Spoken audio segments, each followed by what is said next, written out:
What's going on? Welcome to Totally Blitz Podcast. We finna break down NFC West division, the preview, the breakdown of all the team storylines going into the season, and then of course our division picks to wrap it all up for everyone. As always, go down, like and subscribe, comment your picks of the division and all the bets you're riding for the season. I'm Paul Pickle Winham Contra, and I'm joined with. You already know, man. It's your boy Kev, Water Boy's your boy, aka the Don PYE, future commissioner of the Atlanta Falcons. Wait till I have an office out there, boy. Your JP, you pulling up, man? Oh yeah, you already know JP, aka South Cosmos Boxing, aka Gator Boys pulling up. All right, honestly, second out of all divisions, this is some of the biggest odds to win division. I mean, 49ers, Kyle Shanahan, a little of that offense. We get to see Brock Purdy for a second year.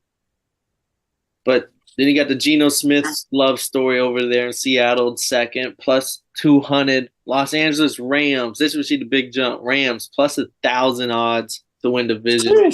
Even though they're bringing back Stafford, Cooper Kupp healthy, Aaron Donald healthy, Sean McVay, just a year removed from a Super Bowl win. And then the ugliest team on the face of earth right now. The Arizona Cardinals plus 2,700. Those are the biggest odds we've seen on this show for a division winner so far. By far. Yeah, that's insane. But when you're an underdog in every fucking game, nobody thinks you got it, including me. It's just from top to bottom. The roster is just bad. It's not their year. I'm just like, I feel like we should just go straight into the Cardinals because like this will give us time to talk shit. Yeah, I mean, I was a little early on my this team ain't shit take, but I wasn't wrong. I just said it on an outlier year. Because JP, you want to know what happened? What happened? So this motherfucker Paul, right? Our first ever year podcast, right? This motherfucker Paul goes, the Cardinals are not going to go above 500 because they were literally because you got to remember the year before that was when DeAndre Hopkins had that catch at that Hail Mary catch. So like his take was since if DeAndre Hopkins doesn't make that catch, these motherfuckers are not going 500. These motherfuckers are a losing team. And I was like, damn, that was a good take, but nah, fuck that. Kyler Murray's about to eat on the niggas. And then this team went on to win like the first 7 games of the season or something like that. Now, and every week I'd be like, Paul bet like 5 shots if they went 500. Every week I would be, Paul, it's another week. It's another week. So I was just a little early on the take, but I wasn't big on Kyler. He's going to get hurt. He's not big enough for the NFL for the way he likes to play. And then I wasn't big on the whole. Their coach is, I think, arguably one of the worst coaches in the NFL. I'm not a fan of his air raid offense. Then they get rid of Cliff. They still got Cliff Kingsbury? No, I think they got rid of him. But I couldn't tell you who they brought in. Yeah, you said Pat Mahomes got that boy Cliff Kingsbury to the NFL. Yeah. Not a fan. And he made Pat Mahomes look in college. Was not a fan of Cliff Kingsbury. So maybe we see a different Kyler, but I mean, there's a reason they're favored to go last, and there's a reason that they're going to be an underdog. They're the only team to be an underdog in all 17 games this season is going to be the Cardinals. Are we all consent? Do y'all believe that they're going to be the number 1 pick into the draft, or is there probably another team that probably knocks them off this? I don't think they'll go into number 1 pick in the draft. However, just top to bottom, their roster is just bad. Kyler Murray, similar to you, I never really been high on him at all. You know what I'm saying? So, just some antics, and I'm not seeing it with them. Yeah, I mean, it's just they're not gonna do much out there. It's like, they can get some wins, and I feel like they might sneak a win on a motherfucker that they have no business beating. But the rest of this division is gonna run through their ass. It's gonna be a fire sale going on soon because they already got rid of Isaiah Simmons, the linebacker. I wouldn't be shocked if Budda Baker gets shopped. They don't have D-Hop anymore. And I wouldn't be shocked if one of these other teams that might need a quarterback might send in something because they're talking about Cardinals. If they get the first pick, they're going Caleb or Drake May. They're going to go quarterback. They just paid Kyler all that money.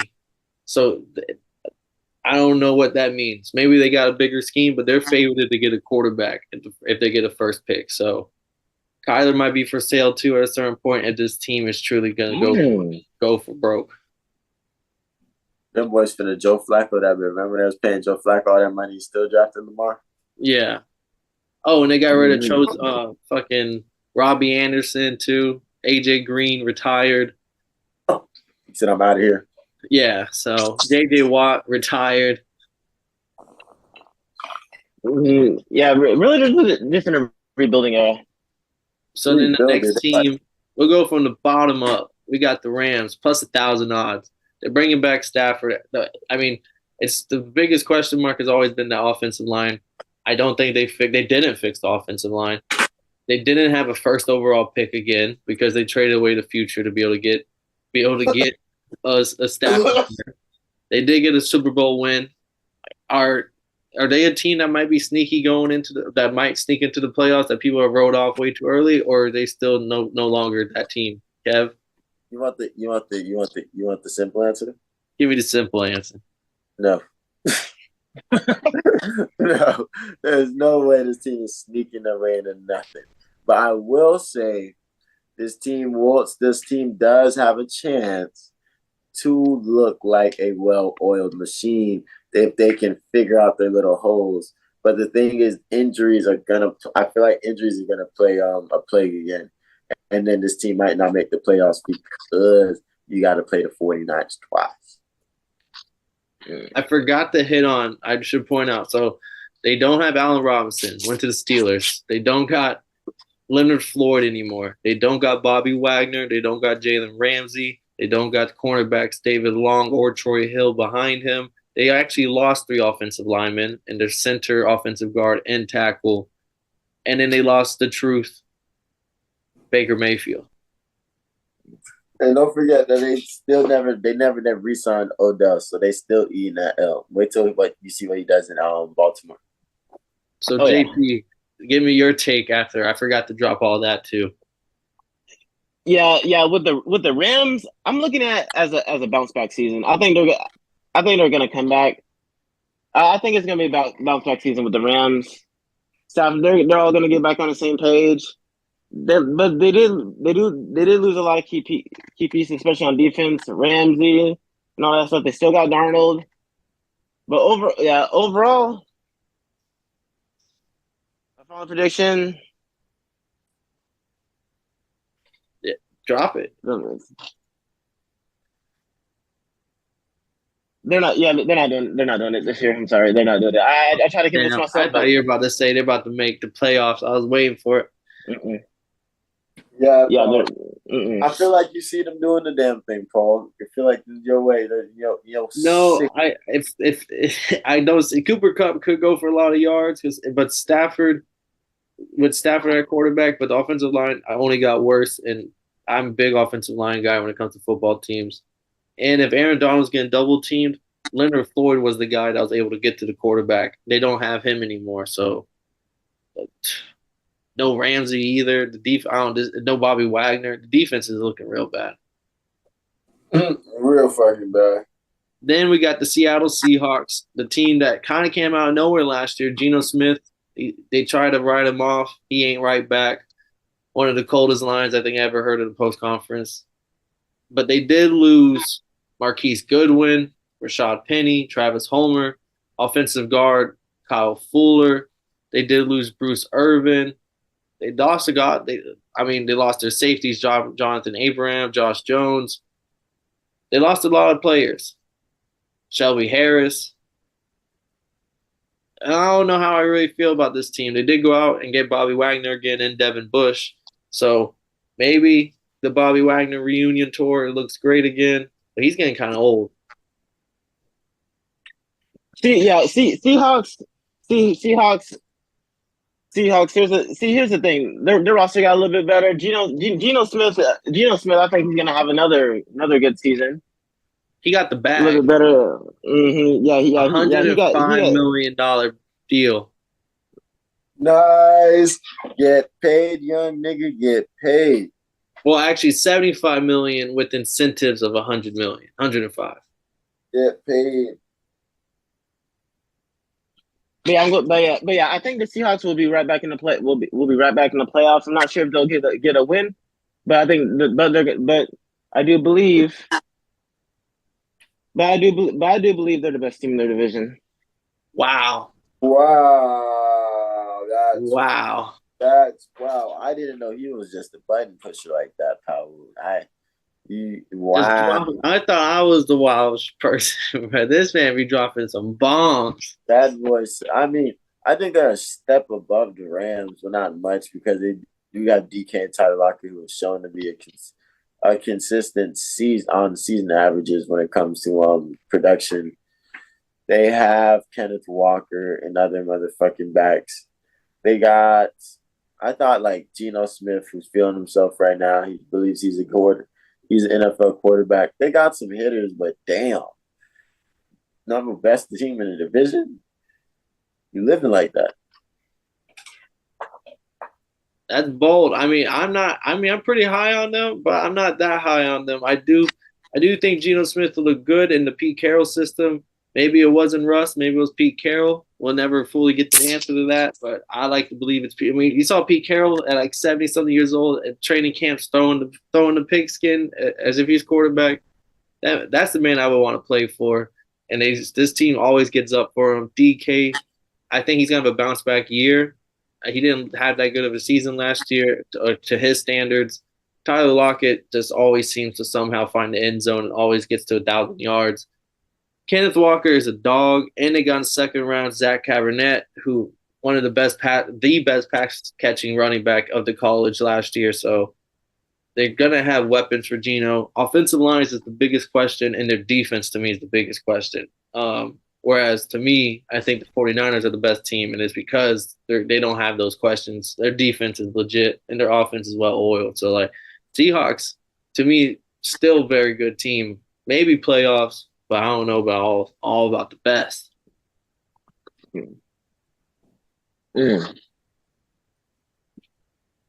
Then, I mean, I kind of gave my take on the 49ers. They don't have Jimmy G, but they saw with Brock Purdy. They rattled off win after win after win up until the NFC Championship game where a string of injury after injury after injury. We almost saw CMC go out there and play quarterback.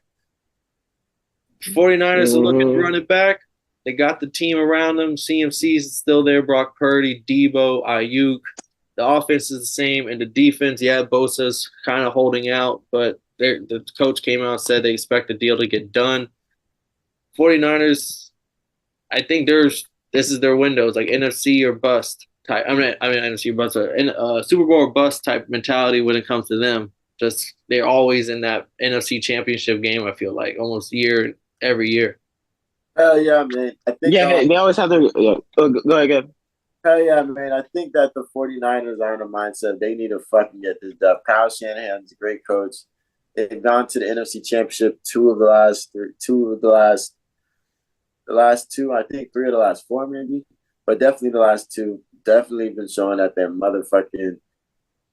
motherfuckers to deal with. You gotta go through us if you want. They're who we think the Packers used to be. To come through us in the NFC. And I think Kyle Shanahan's tired of losing. I feel like they want to win. The GM is going to him. I always forget his name, but he's a former player. GM is going to him. The teams are going good. The defense is always coming to show up. But now I want to see how does this defense move without DeMeco Ryan is a big question mark for me. I will say I forgot to point out some key players that came over. They did sign Javon Hargrave, defensive tackle. 4-year, $84 million just to solidify that D-line with Bosa even a little bit more. Nice. Yeah, the defense is great. My only concern is the quarterback position. They did just trade Trey Lance. But with Brock Purdy, I just want to see like if he's consistent if he's consistent with it, can he, you know what I'm saying? Can he do it? Can he do it? Can you do it right away? Can you do it from week one? We saw him come in and take over and adjust and adapt well to the system. But how will he respond when the teams around him adjust to his play style and system?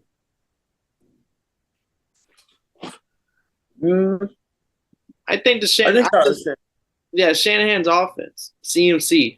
Yeah. What's up? We didn't even touch on George Kittle, Devo, and then Trent Williams, the best left tackle in NFL. They just kind of have I just feel like offensive wise for a quarterback, as long as like Brock Purdy didn't go in there and like show off a Patrick Mahomes type arm. He just went in there and just executed and was accurate, and that's all I think you need to be. And even they just traded away Trey Lance. He went to the Cowboys for like a 4th round pick. The worst thing to ever come out of the 49ers thing, like time in the last 5 years, they traded away all those 1st round picks to go get Trey Lance. Trey Lance plays like 4 games, doesn't look too good. Now Brock Purdy's starter, and then they end up basically trading away all their future for a 4th round pick in return. Yeah, pretty much. Yeah. I'm just not seeing it with them. With the Cardinals. Really? Not yet. Well, then I guess I'll let you start off the division picks because I already know yours is the hottest one.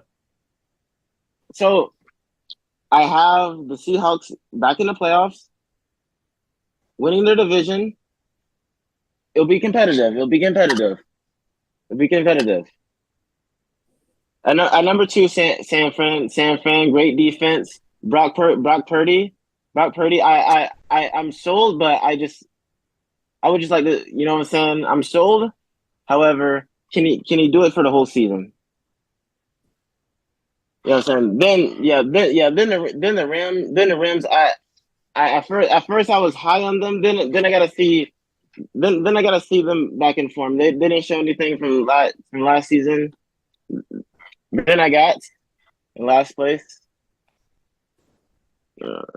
Dead last NFL probably. Cardinals. Dead last. What if I said I got the Cardinals number 3? That'd be kind of hot. I'd be lying. That's way too high to even play with. I got them like getting 3 wins on a good day. What's your take, Kev? Man, you know I got them 49ers. Kyle Shanahan. He gonna get them right. He gonna make something happen. Number 2, because this is a division of coaches for me. Number 2, you know I got Pete Carroll. Pete Carroll made Geno Smith look like a star last year. We really realized that he was making Russell Wilson look like a star for many years. Next, I got Sean McVay. He's a chess player. Still does have that good-ass team. They just got to figure out what the fuck they're finna do. And I think people are keying in on the whole throw it to Cooper Kupp 50 times a game. Yeah, I think they are. I think they're keying in on that. I don't know if that's going to work next year. So, and then lastly, I got the replacement for Cliff Kingsbury, your big homie, the Cardinals. I'm not a fan of the Cardinals because they lost me to the playoffs in the fantasy last year. So even if they had grabbed everybody, I still would have picked them to go last. I'm gonna go with similar to Kez. I just got the number 1 seed is gonna be the 49ers. Well-oiled machine. Don't have to go too deep into that. Seahawks 2nd. They proved to me that Geno Smith can be a good quarterback. Pete Carroll is a great coach. 3rd, and this is only because I'm going to go with my betting instincts and my betting guts telling me just take the Cardinals at 3rd. And then I got the Rams at 4th, and it's because I think that where they're going to be they're both similar to the Cardinals and Rams. They didn't get better. The defense really got bad. The offensive line's really bad. But the Cardinals, Kyler can run, whereas Stafford cannot run. And if Stafford gets hurt or even banged up, their season's done. Aaron Donald was tempting to retire. The coach was tempting to retire after that Super Bowl. I feel like if things and start a little ugly, I could see like these boys like really be like, all right, pack it up, season's over. Whereas Kyler's gonna be mobile and he'll stay alive. So I see that both these teams battling to get the worst record of the year and like both pushing 2 to 3 wins. But so I got Cardinals 3 and then Rams coming in 4th. That's pretty hot. Oh, Rams last. Don't think we're gonna let that slide because like when them niggas only get 2 wins, I'm like, yo, you said that. But watch the Rams only get 1, and I look crazy. That's what I'm saying. I think they're both gonna be battling for like the worst team in NFL. And the only one is against the Cardinals, so like they got like the tiebreaker. Like, but the Cardinals just happened to win Week 18, so they shout out the Rams for getting the first pick. That's crazy. I hope we don't go down like that. I hope the Rams like a sneaky team trying to make it in the playoffs, but don't do it because somebody gets hurt. Well, shit. Well, I'm going to have – this was – anyone that's been watching along, this was our last preview of the divisions. I will have a graphic made of all of our picks on each division. I will have to get Gator's division picks for the other divisions where he wasn't on. Same with Marcus, but – so we'll ride this all season long. We'll be able to point back to this on like everyone's picks throughout the year. Won't forget them. As always, thank y'all for staying tuned. Go down, like, and subscribe. Comment y'all's picks for this division. If y'all didn't catch the other episodes, drop your picks for all the divisions. We want to hear them. This is Paul Pickle Winham Concha. That's Kevin Waterboy Savoy. And we're joined with our special guest from the boxing side of things, Gator Boy, Southpaw's Unboxing, Jamari. Hopefully he'll be around for the NFL season as well to talk his Chiefs. This has been Totally Blitz Podcast, and if y'all didn't know, well, now y'all know, motherfuckers.